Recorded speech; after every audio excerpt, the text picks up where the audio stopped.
जय माता की दोस्तों, हम आपके लिए लेकर आए हैं निर्जला एकादशी की पूजा विधि।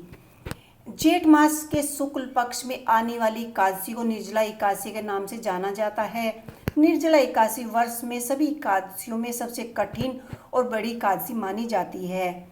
श्री हरि विष्णु भगवान का पूजन किया जाता है और जल का दान भी किया जाता है। निर्जला एकादशी इतनी विशेष एकादशी होती है, अगर आप पूरे वर्ष का आपने कोई भी एकादशी का व्रत नहीं रखा है, तो आप निर्जला एकादशी का व्रत नियम के साथ कर रहे हैं तो आपको पूरे वर्ष की एकादशियों का फल मिलेगा। हम निर्जला एकादशी की पूजा विधि लेकर आए हैं। तो देखिए, सबसे पहले सुबह स्नान से निर्वृत्त होकर स्वच्छ कपड़े पहने और एक साफ सुथरा जगह पर आपको साफ सुथरा धोकर एक चौकी लगा लेनी है। चौकी पर हमें पीले रंग का वस्त्र बिछाना है। अगर आपके पास पीले रंग का नहीं है तो आप लाल रंग का भी वस्त्र बिछा सकते हैं। फूलों का आसन देकर श्री हरि भगवान विष्णु जी को स्थापित करना है, उनका चित्र लगाना है। विराजमान कर लिया है हमने। अगर आपके पास भगवान विष्णु का चित्र नहीं है तो भगवान विष्णु के किसी भी स्वरूप को विराजमान कर सकते हैं। इसके साथ ही गणेश जी की भी हमने यहाँ पर स्थापना कर ली है। हमने फूलों का आसन देते हुए हम यहाँ पर लड्डू गोपाल की भी विराजमान कर लेंगे। लड्डू गोपाल को हम यहाँ पर मैंने स्नान करा दिया है और वस्त्र बना जो नए वस्त्र बनाए थे मैंने पीले वस्त्र उनको धारण किए हैं। विशेष सेवा जरूर करें। साथ ही कान्हा जी को प्रिय गौ माता को भी आप पूजा में स्थापित कर सकते हैं। फूलों का आसन अवश्य दें और घी का दीपक प्रज्वलित करें। निर्जला एकादशी पर चावल का प्रयोग नहीं किया जाता, तो हमने यहाँ पर चावल नहीं लिए हैं।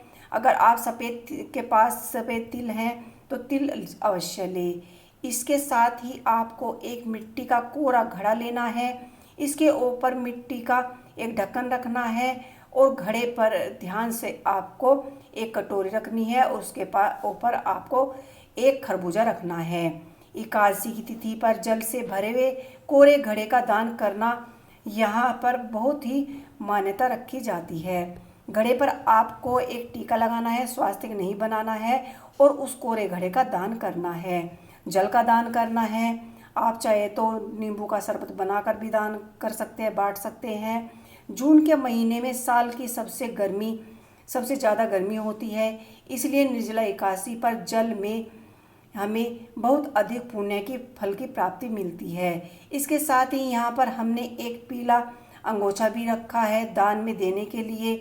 साथ ही हमने ऋतु फल लिए हैं, मौसम के हिसाब से तरबूज, खरबूजा, आम, खीरा, जो भी आपके पास हो, केला, आप कुछ भी फल ले सकते हैं। और यहाँ पर मैंने चीनी ली है, चीनी में मैंने दक्षिणा रखी है और यहाँ पर मैंने एक बांस का पंखा भी लिया है।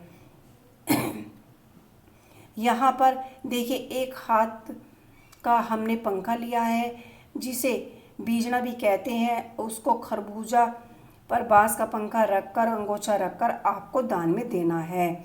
स्नान के बाद जिस तरह से आप वस्त्र की भावना से गणेश जी को वस्त्र रूपी कलावा अर्पित कीजिए, भगवान विष्णु को कलावा अर्पित कीजिए और श्री हरि अपने लड्डू गोपाल जी, कान्हा जी को भी कलावा अर्पित कीजिए। एकादशी की तिथि पर चावल यूज ना करें, मैं आपको ये चीज़ें दोबारा से बता रही हूँ। और बांस का पंखा अवश्य ले।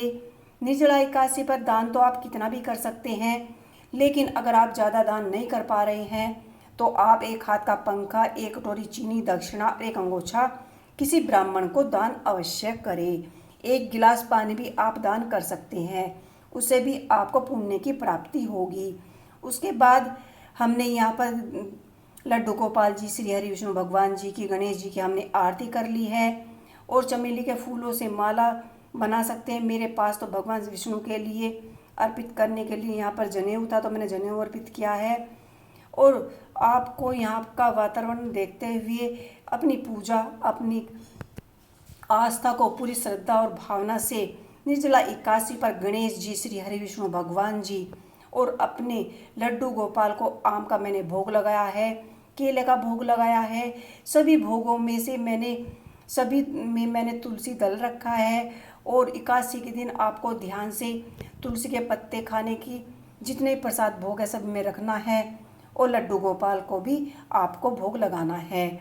तो दिया आरती आपने कर ली है। अगर